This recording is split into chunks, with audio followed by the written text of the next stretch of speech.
HIV-னால பாதிக்கப்பட்ட குழந்தைகளுக்கு பார்த்தீங்கன்னா இனிமேல் அவங்களுடைய கல்விக்காகவும் அவங்களுடைய சுகாதாரத்துக்காகவும் அவங்களுடைய மருத்துவ செலவுகளுக்காகவும் செலவு பண்றதுக்காக ஒரு 1000 ரூபாய் மாதந்தோறும் அவங்களுக்கு வழங்கப்படும் அப்படின்னு சொல்லி இப்போ மக்கள் நல்வாழ்வுத்துறை அமைச்சர் மா சுப்பிரமணியன் அவர்கள் தெரிவிச்சிருக்காங்க. நெக்ஸ்ட் நம்ம தமிழ்நாட்டில் பார்த்தீங்கன்னா ரொம்ப எடை குறைந்த குழந்தைகளா இருக்காங்க, இல்ல மருத்துவ கவனிப்பு அவங்களுக்கு தொடர்ந்து தேவைப்படுது அப்படிங்கிற நிலைமையில அந்த குழந்தைகளுக்கு முதல்வரின் சிசு பாதுகாப்பு பெட்டகமானது 8.07 கோடி மதிப்பீட்டில் வழங்கப்படும் சொல்லி அறிவிச்சிருக்காங்க. ஏற்கனவே நம்ம தமிழ்நாட்டில் இந்த மாதிரி ஊட்டச்சத்து குறைபாட்டால் பாதிக்கப்பட்ட குழந்தைகளுக்காக ஊட்டச்சத்தை உறுதி செய்யும் திட்டமானது செயல்படுத்தப்படுகிறது. அதாவது 6 வயதுக்குட்பட்ட குழந்தைகளுக்கு ஊட்டச்சத்து குறைபாடு போக்குறதுக்காக அந்த ஸ்கீம் வந்து செயல்படுத்துறாங்க தமிழக அரசு சார்பில்.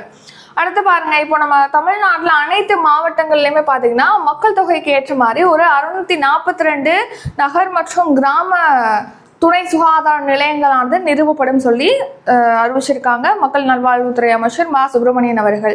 நெக்ஸ்ட் கௌரவ சுவரானது தொடங்கப்படும் சொல்லியிருக்காங்க. இப்போ உடல் உறுப்புகளை வந்து தானமாக கொடுக்குறாங்க இல்லையா, அவங்களை கௌரவிக்கிறதுக்காக அந்த மருத்துவமனைகளில் அவங்களுடைய பெயர்களானது பொறிக்கப்படும், சுவற்றில் வந்து கௌரவ சுவரில் அவங்களுடைய பெயரானது பொறிக்கப்படும் சொல்லி அறிவிச்சிருக்காங்க. நெக்ஸ்ட் பறக்கும் படை, அதாவது என்னன்னா இப்போ போதை தர மாதிரி அடிமை பழக்கத்தில் ஈடுபடுற மாதிரியான மருந்துகளோட புழக்கத்தை வந்து கட்டுப்படுத்துறதுக்காக அதை கண்காணிக்கிறதுக்காக மருந்து ஆய்வாளர்கள் கொண்ட பறக்கும் படைகளானது ஏற்படுத்தப்படும் சொல்லியிருக்காங்க. அடுத்து நடப்போம் நலம் பெறுவோம் திட்டமானது நம்ம தமிழ்நாட்டில் அனைத்து மாவட்டங்களிலுமே விரிவுபடுத்தப்படும் சொல்லி அறிவிச்சிருக்காங்க. இந்த நடப்போம் நலம் பெறுவோம் திட்டம் வந்து 2023 நவம்பர் மாதம் 4ஆம் தேதி தொடங்கப்பட்டது.